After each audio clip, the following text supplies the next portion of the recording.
সাদিক কায়েম, আপনি শেখ তাসনিম আফরোজ ইমির যে ঘটনাটি ঘটলো, যে ঢাবি শিক্ষার্থীকে আটকের প্রতিবাদে শাহবাগ থানার সামনে ডাকসু প্রতিনিধি ইমিকে হেনস্থা করে থানায় দিল, তখন আপনার ভূমিকা কেমন ছিল? আপনার ভূমিকাটা জানতে চাই।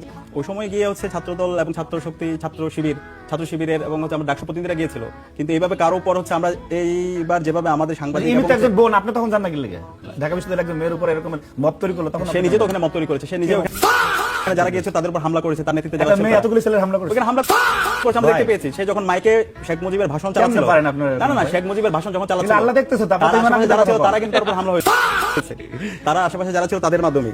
এখন আমাদের কয়েকদিন জামাতের প্রোগ্রাম বক্তৃতা দিতেছেন, এটা একটু বলেন না শুনি।